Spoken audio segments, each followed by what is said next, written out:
we talked about her, Charmaine, or what's her name? Charmaine something. Charmaine, excuse me. Obaid-Chinoy, director of upcoming Star Wars. We did a previous video talking about her. One thing that resurfaced, is very interesting. And we're going to watch it here in a bit. And some of the things that she said, of course, we have to take it as if this is going to influence some of her work in the future now that she's crossed over into Star Wars. So let's listen in on Charmaine. Thing at the heart of everything, I am a storyteller and an activist. And my body of work over the last 20 years has been guided by my activism, and every single piece of work that I've ever created has a piece of activism in it. It could be very overt or it could be covert, but it is there. And I think that as a storyteller, I'm not sure if all of you know this, but I'm not a trained filmmaker. So I never went to film school. I went to Smith College and did my undergraduate and studied economics and political science like a good Pakistani girl. And then I did my graduate studies, but also in international politics. And so I am an accidental filmmaker. Thing at the heart of everything. I wouldn't call you an accidental filmmaker.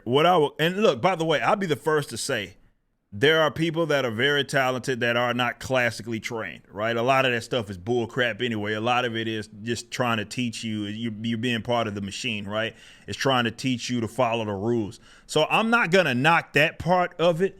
But what I will say is that it wasn't an accident. You were put in the position that you're in right now because of that. So I would argue that the activism worked towards your benefit, because especially over the last we're closing in on maybe a decade where we've seen these people be selected, and there's no evidence that they've ever liked any of this stuff.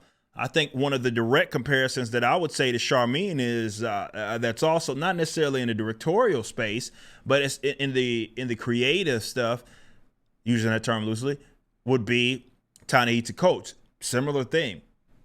His profession over the years, there's been no evidence of him ever liking comic books or any of that. But, he ends up, and he's doing some stuff with DC, if I'm not mistaken. I don't know if that's been shelved quite yet officially, that thing, Black Superman thing that they wanted to do with him. But, he's an activist, like through and through. Harriet Beecher Stowe Award for Social Justice is what it is that he won. Okay, so there's a lot of similarity there, but they're not the only ones. The entire nerd culture industries are ran by activists, and they admit it.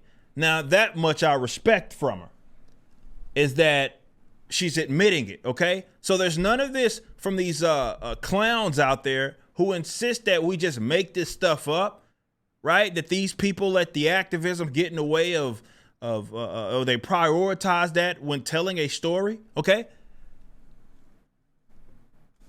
She just told you. All right, if you don't want to take my word for it, let's listen one more time to what it is that she said. And my body of work over the last 20 years has been guided by my activism, and every single piece of work that I've ever created has a piece of activism in it. It could be very overt or it could be covert.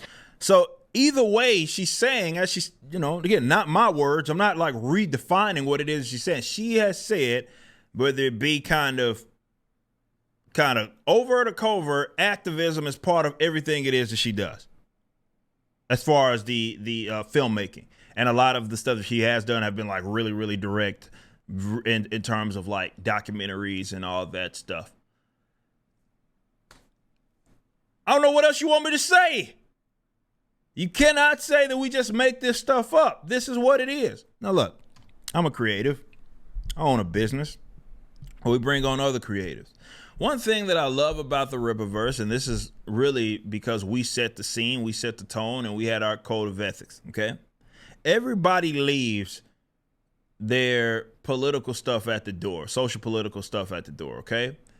Now, I want to be clear about that. That does not mean that you are amoral or you don't have morals or a set of ethics or principles. No. And those will guide you in certain ways. what I mean by that we leave that stuff at the door is that's not of any concern when we write our stories. And this is why people are able to come work for the Rippaverse, and it's like where people are at on the political spectrum is irrelevant.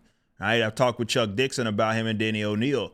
They are opposite on the political spectrum, yet they've made countless amount of great stories over the years when he was doing his thing with DC. That's kind of our approach here. Leave it at the door. You can have your positions as long as that does not interfere with what it is that we are doing and what it is that we're trying to build. You can have the other positions it is that you want. Believe it or not, when we were a proper culture, that used to be the norm. That used to be the standard. It wasn't activism. It wasn't trying to use entertainment as this sort of vehicle just to beat audiences over the head with whatever activist position it is that you have. Again, what I'm saying is the opposite of, hey, you can't have principle, so you can't have social or political views. No, it's that you're doing a form of entertainment. Entertainment is number one. Activism is not on the list of things that you should be prioritizing unless you're specifically making like that type of content, right? You're making activist stuff. You're making political stuff. And look, if that's your thing, that's your thing. But the point here is, and why it's going to turn a lot of people off, why people are not going to be looking forward to Charmaine, whatever her name is, Charmaine in her position, or like what she's doing with Star Wars. They're not going to be looking forward to that because you're telling them that they're going to be getting much of the same from what we've seen from Lucasfilm, from what people have seen from Disney, where there's a bunch of activists in creative roles masquerading as actual creatives, and it's getting in the way of telling actual good stories in a universe where people can be invested in it. So that's going to turn a lot of people off. But I will say at least this, I'm glad she was honest so that those idiots, especially social media idiots who act like we're just seeing ghosts when we say this is the case, well, she just admitted it.